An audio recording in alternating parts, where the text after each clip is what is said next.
महाराष्ट्रातल्या लोकसभा निवडणुकीचा exclusive ground report.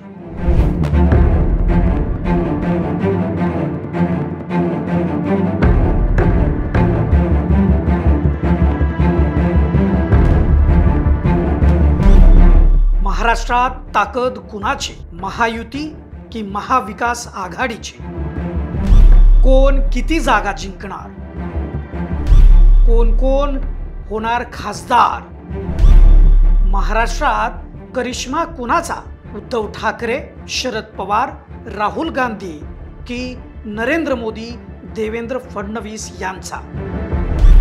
MIT school of government प्रस्तुत जागर लोकशाहीचा महाराष्ट्र दौऱ्यात 35 लोकसभा मतदारसंघाचा दौरा, 23 जिल्हे, 22 दिवस आणि 4892 किलोमीटरचा प्रवास।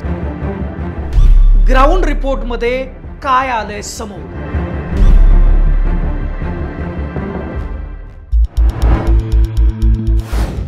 नमस्कार, मी Deepak Darade, For the People News मध्ये आपल्या सर्वांचं स्वागत आहे।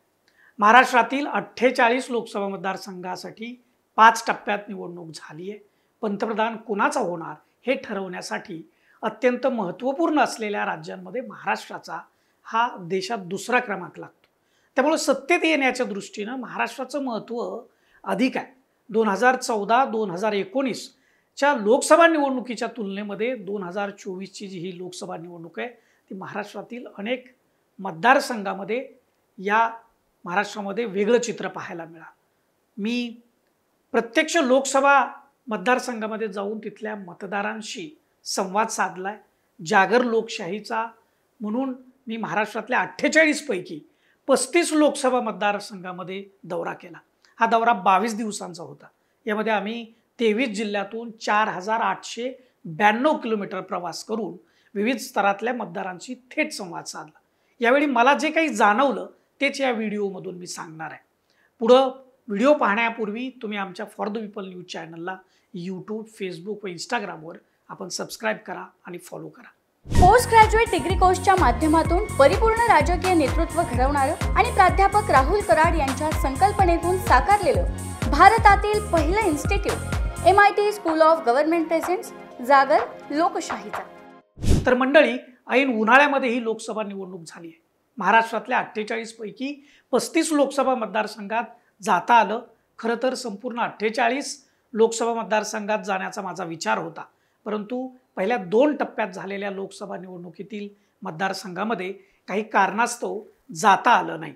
असो, या 35 लोकसभा मतदारसंघातला परिसर प्रत्यक्ष पाहताना तिथल्या गावखेड्यातल्या, शहरातल्या विविध स्तरातल्या लोकांशी संवाद साधता आला।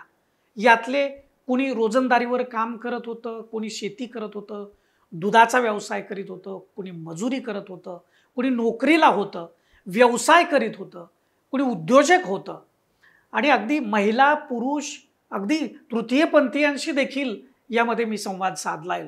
त्या लोकांशी त्यांचे प्रश्न समजून घेण्याचा प्रामाणिक प्रयत्न केलाय। कुठे भीषण परिस्थिती दिसली तर कुठे समृद्धी दिसली, परंतु उत्तरांपेक्षा प्रश्नांची गर्दी मात्र मोठ्या प्रमाणात दिसली। मंडळी, संवाद तर अनेकांशी साधण्याचा प्रयत्न केला, मात्र काही जण कॅमेरासमोर बोलले तर अनेकांनी बोलण्यास नकार दिला, परंतु त्यांच्याशी खासगीत देखील संवाद साधला। विशेषतः शेतकऱ्यांमध्ये सरकार विरोधातला सूर मोठ्या प्रमाणात जाणवला। सैन्य आणि क्रीडा क्षेत्रात करिअर करायचे? नेताजी सुभाषचंद्र बोस सैनिकी निवासी शाळा पुणे। ॲडमिशनसाठी संपर्क 960 781 1662। अगदी लातूर पासून ते सांगली कोल्हापूर पर्यंत आणि रत्नागिरी सिंधुदुर्ग ते नाशिक धुळे जळगाव पर्यंत कामगार, मजूर, कनिष्ठ व मध्यमवर्गीयांमध्ये रोजगाराची चिंता दिसून आली, तर महागाईविषयी तक्रार जाणवली। श्रीमंत वस्तीत मात्र निवडणुकीविषयी आणि एकूणच राजकारणाविषयी प्रचंड प्रमाणामध्ये अनास्था दिसून आली। खरं तर आम्ही जागर लोकशाहीचा या दौऱ्याच्या माध्यमातून लोकांचे प्रश्न, त्यांच्या समस्या जाणून घेण्याचा प्रयत्न करताना हे प्रश्न, त्यांच्या समस्या लोकप्रतिनिधींच्या, सरकारच्या आणि प्रशासनाच्या नजरेस आणून देण्याचा एक प्रयत्न केला। यातून जनतेची वास्तव स्थिती लोकप्रतिनिधी असतील, सरकार व प्रशासनाच्या लक्षात यावी आणि त्यातून जनतेच्या समस्या व त्यांचे प्रश्न सोडवण्यासाठी प्रयत्न व्हावेत हे अपेक्षित आहे। विशेष म्हणजे जनता ही आता जागरूक होते आहे हे अधोरेखित करण्याचा आमचा एक प्रयत्न होता. जागर लोकशाहीचा महाराष्ट्र दौरा हा कोणत्याही पक्षासाठी अथवा उमेदवारासाठी नव्हता, हे इथं आवर्जून सांगावंसं वाटतं. हा दौरा लोकशाहीचा जागर करण्यासाठी आणि जनतेच्या प्रश्नांना व्यासपीठ देण्यासाठी होता. यासाठी MIT स्कूल ऑफ गव्हर्नमेंटनं आम्हाला टायटल स्पॉन्सरशिप दिली होती. त्यांचे आभार आहेत. आता हा दौरा करीत असताना जनमानसाचा, स्थानिक मतदारांचा कल कुणाकडे आहे, कोणत्या प्रश्नांवरून ते नाराज आहेत हे स्पष्टपणे जाणवत होतं. आणि त्यावरून आम्ही एक अंदाज व्यक्त करीत आहोत की महाराष्ट्रात या लोकसभा निवडणुकीच्या निकालात काय चित्र असेल. आम्हाला जे जाणवलं त्यामध्ये ग्रामीण भागात महाविकास आघाडीला अर्थात शिवसेना उद्धव बाळासाहेब ठाकरे, राष्ट्रवादी काँग्रेस शरदचंद्र पवार आणि काँग्रेसला पूरक वातावरण दिसलं. तर महायुतीला अर्थात भाजपा, शिवसेना आणि राष्ट्रवादी काँग्रेसला ते पूरक नव्हतं. त्याची कारणं आहेत आणि ती म्हणजे लोकांमध्ये महाराष्ट्रात केलेलं फोडाफोडीचं राजकारण, महागाई, शेतीमालाला भाव न मिळणं, बेरोजगारी आणि मराठा आरक्षण या मुद्द्यावरून सत्ताधाऱ्यांच्या विरोधामध्ये राग दिसून आलाय. असं जरी असलं तरी पंतप्रधान नरेंद्र मोदी यांच्या कार्यकाळात झालेली रस्त्यांची कामं, digital India, Ayushman Bharat, metro, railway या कामांविषयी लोकांमध्ये सकारात्मक भावना होत्या. रस्ते, रेल्वे, मेट्रोचे प्रकल्प झालेत, पण त्याचा उपभोग घेण्यासाठी आमच्या खिशात पैसे कुठे आहेत असा सवाल जनतेकडून विचारला गेला. तसंच मोदी सरकारकडून अर्थात भारतीय जनता पार्टीकडून त्यांनी 10 वर्षात केलेल्या विकास कामांचा कमी आणि हिंदू, मुस्लिम व सांप्रदायिक मुद्दे घेऊन त्याचा जास्त प्रचार झाल्याचं दिसलं. भारतीय जनता पार्टी आणि महायुतीच्या महाराष्ट्रातल्या प्रचारामध्ये पंतप्रधान मोदी, देवेंद्र फडणवीस यांनी भ्रष्टाचार विरोधामध्ये आणि तो संपवण्यासाठी कसं प्रयत्न आपण करतो हे सांगितलं. त्यावेळी जनतेतून मात्र मग शिवसेना फोडून एकनाथ शिंदे आणि सहकारी, राष्ट्रवादी फोडून अजित पवार आणि सहकारी, ज्यांच्या भ्रष्टाचारांचे आरोप आहेत, हे असे लोक तुम्ही सोबत कसे घेतले, त्यांना मंत्रिपदं कशी दिलीत असे प्रश्न विचारले गेले. त्या विरोधात जनतेत भावना दिसली आहे. ED, CBIच्या कारवायांची भीती दाखवून महाराष्ट्रात शिवसेना व राष्ट्रवादी काँग्रेस कशी फोडली, कारवायांची पत्र येताच आमदार, खासदार हे भाजपच्या जवळ कसे गेले आणि कशा त्यांच्या कारवायात थांबल्या गेल्या हे लोक सांगतायत. गावखेड्यापासून ते शहरातल्या लोकांपर्यंत या प्रतिक्रिया समान होत्या. हीच स्थिती महागाई, बेरोजगारीबद्दल लोकांमध्ये जाणवली.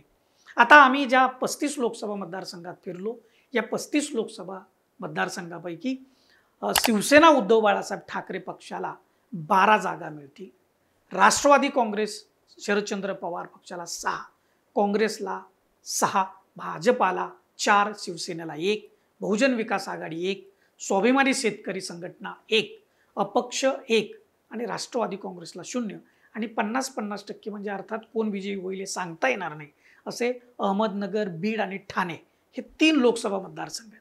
याची गोळाबेरीज सगळ्यांची जर केली तर महाविकास आघाडीला 35 पैकी 24 आणि महायुतीला 5 ठिकाणी विजय मिळेल.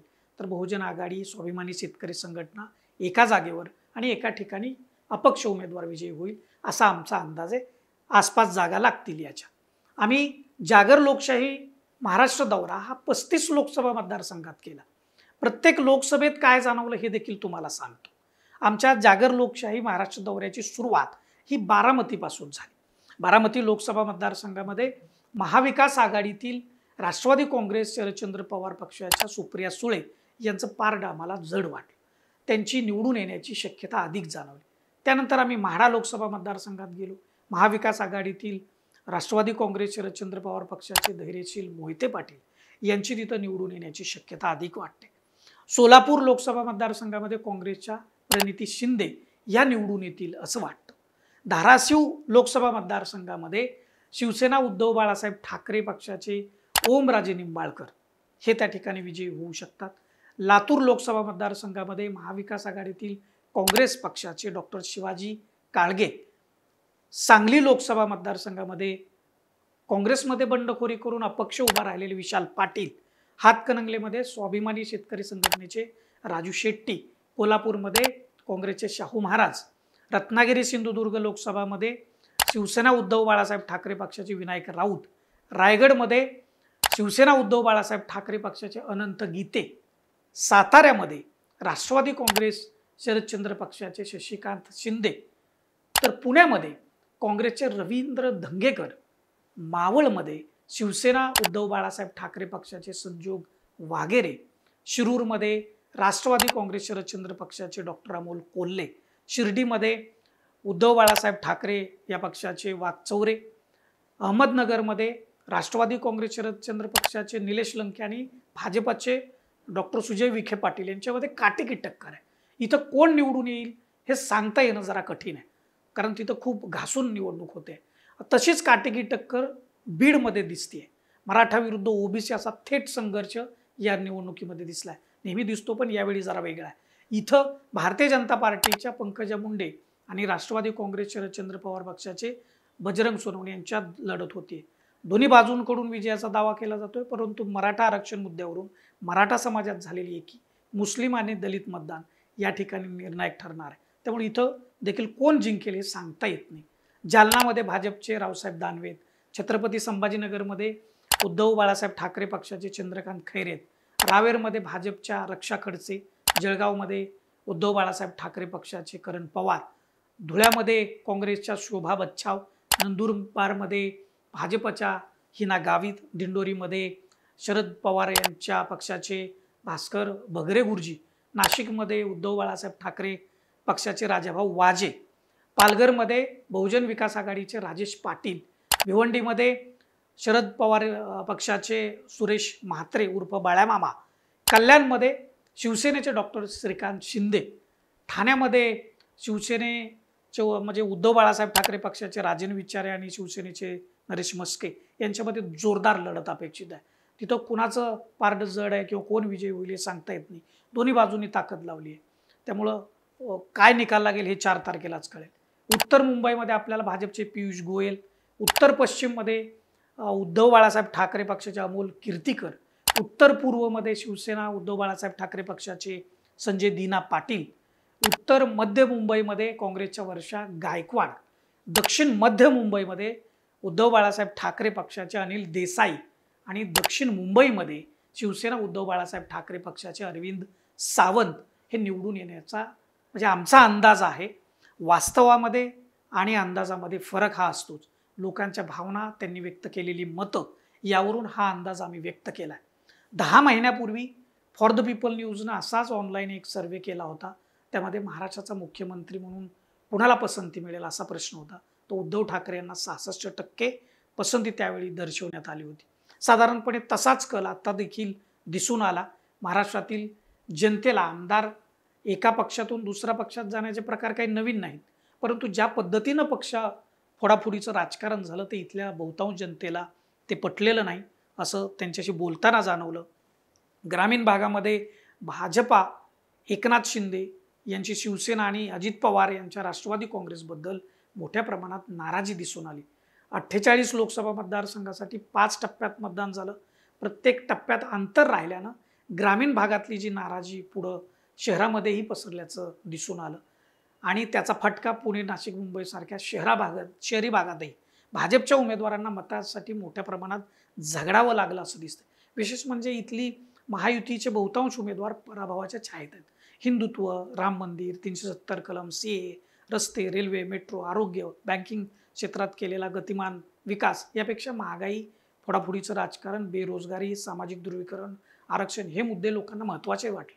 आता खरा निकाल 4 जून रोजी आहे. त्यामुळे जनभावनेच्या आधारे वर्तवण्यात आलेला हा अंदाज किती खरा ठरतो हे निकालाच्या दिवशीच आपल्याला समजेल.